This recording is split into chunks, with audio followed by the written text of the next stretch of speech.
And that's because that collaborative planning has not been involved. The one before doing some advice note regarding fatigue, it's non-workable, it's impossible to work because there's not enough collaborative planning going on with it.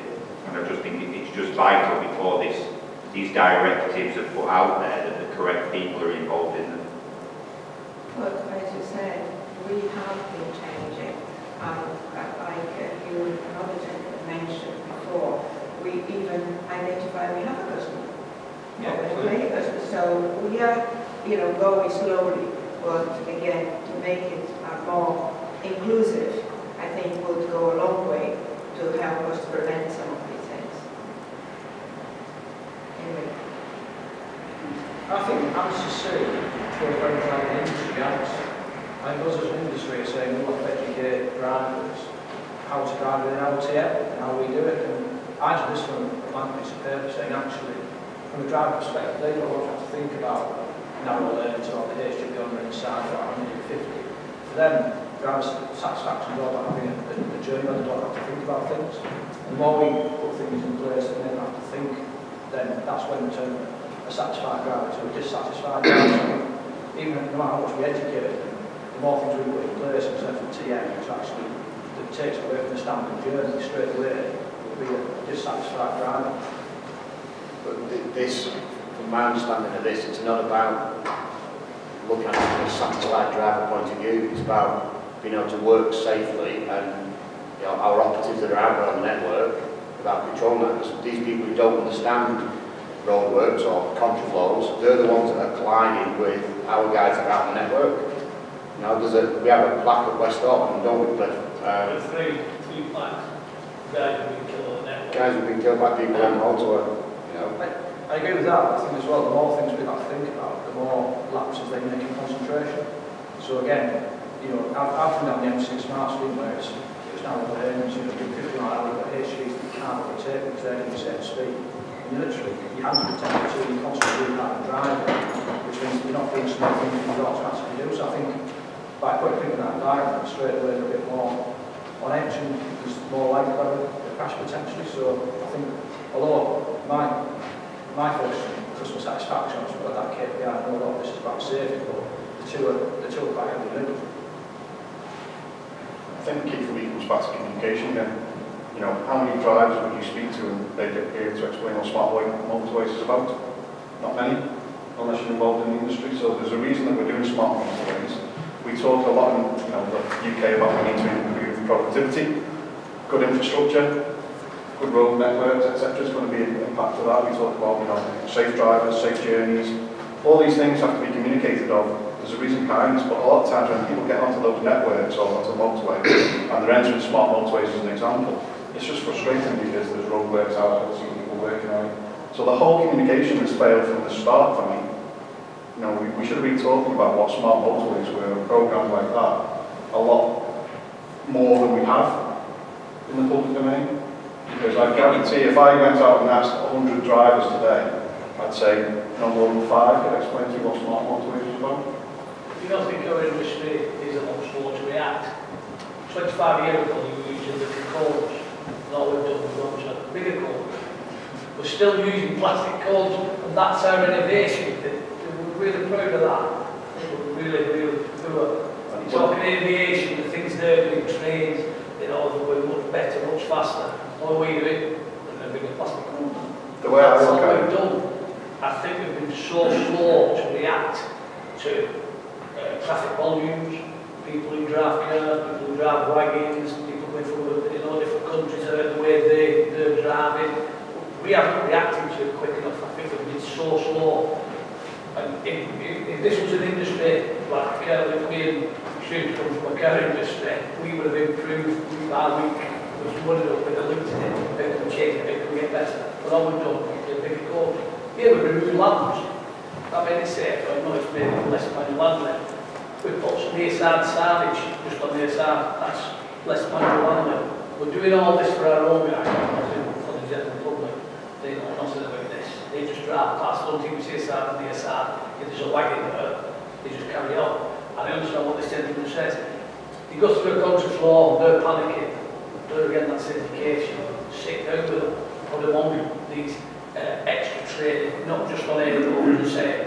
pass your test, adios amigo, goodbye, and that's it. Like I said, with Mexico, education, one call at the beginning, one call at the end. They have no problems. That's it. We need to look at this and we need to move fast.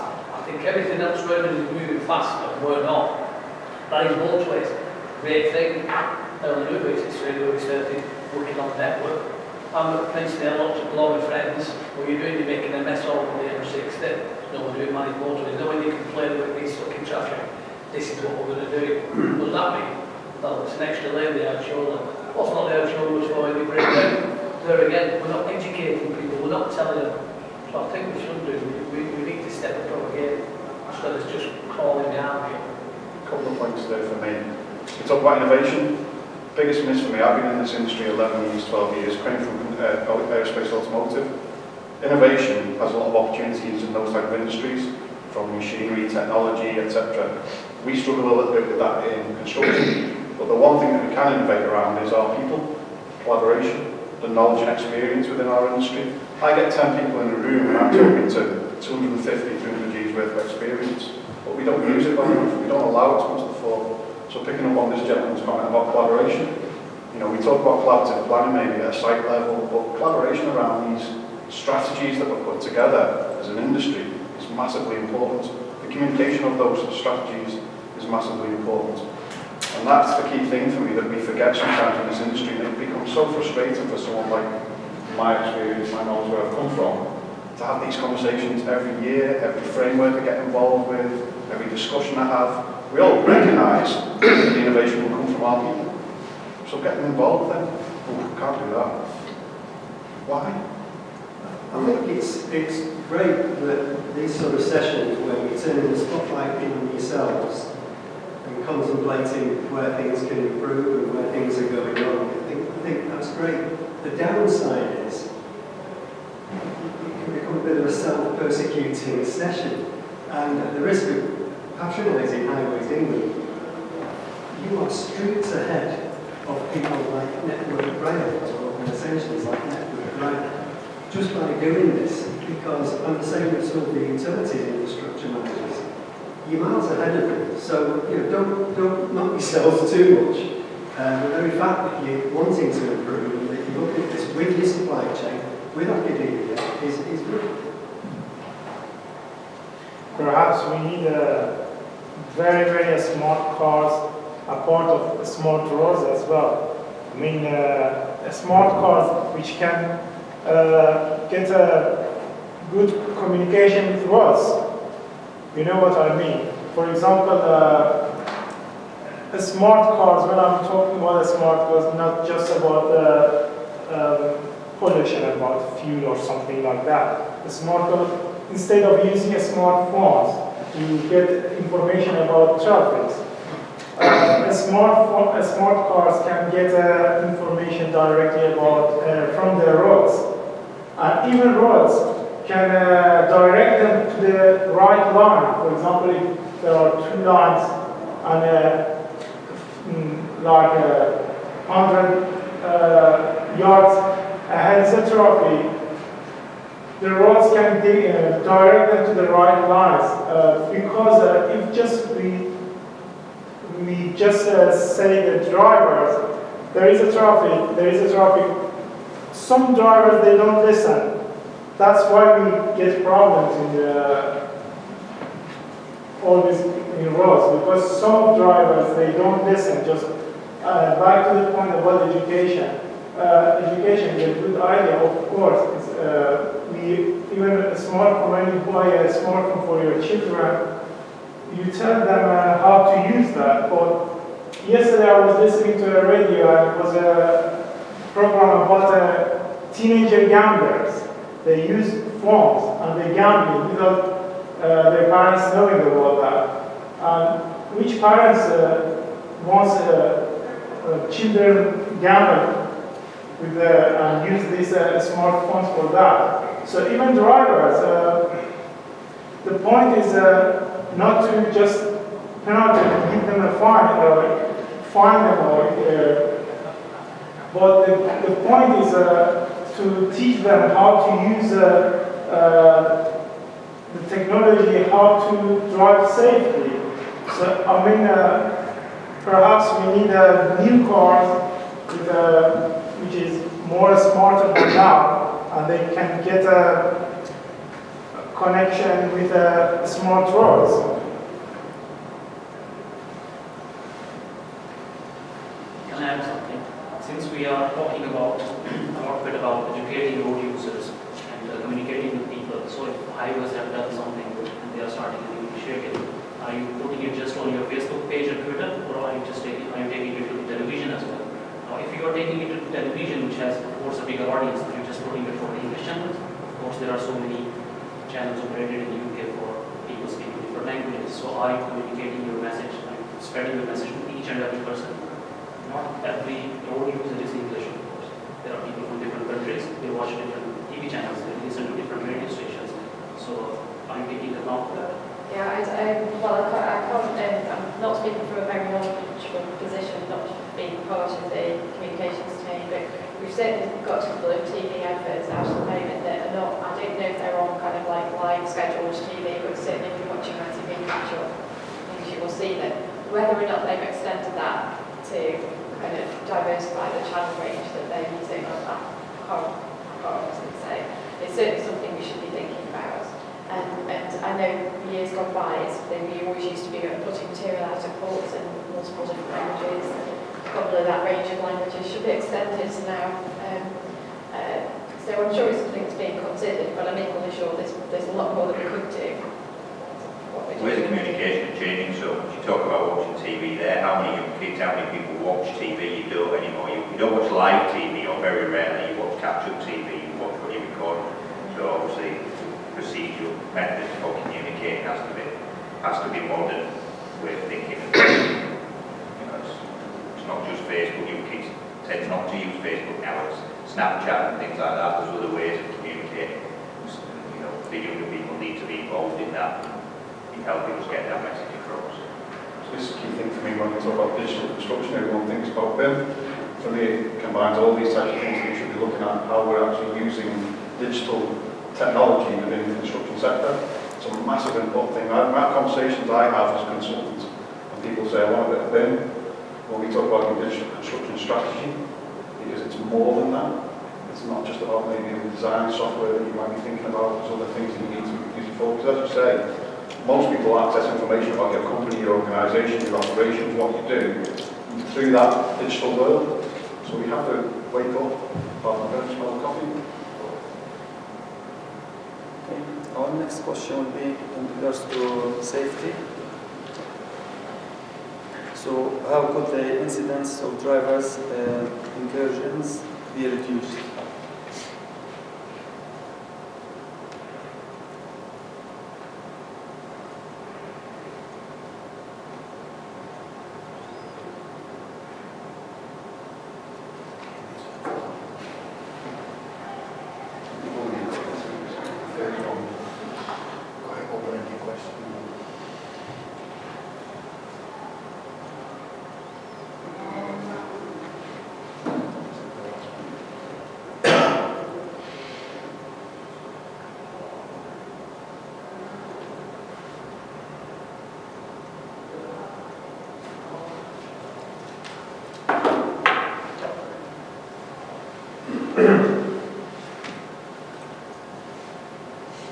The incursions definition on how we think about according to them, like 6 different ways of doing it. There's one about breakdowns.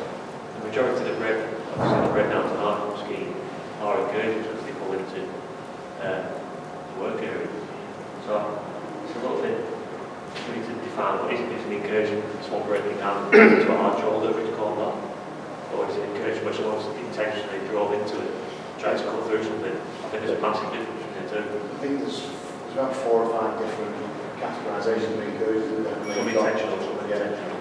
There's 6 different ones in there. The Highways England are broken down, and that's one thing that Highways England have been very good at, I think, because quite often, different, whether it's Aries, Carillion, Crustate, we all record things in different ways. Highways England have sent out an A4 leaflet to record all incursions. And that's the kind of, I think, the direction that we need, and it lists all the types of incursions and breaks them down. And that way all that information can be collated, and only then can we go about putting better measures in place. So a lot of them tend to be I wouldn't say low risk side, but a lot of them tend to be people who are confused, people who follow vehicles into traffic management. It's not a huge problem for people who are actually using for personal gain, trying to get through or cut through roadworks, that's one of the smallest percentages of those 6 different types of incursion. Typically, it's people who don't understand or pulled into the roadwork by mistake, or it's been an incident where they've had to pull into the roadwork to get out of the wide lane. That education comes from that. I think all 4 of those points there are crucial to that working. Identify the risk of incursions when the lights happen. Straight after a junction or wherever, look at that. But again, it comes down to education. It's all about education and communication at the end of the day. Make sure that people understand what happens when they go into road traffic management, understand the consequences of going into that traffic management, understand how to navigate traffic management or go through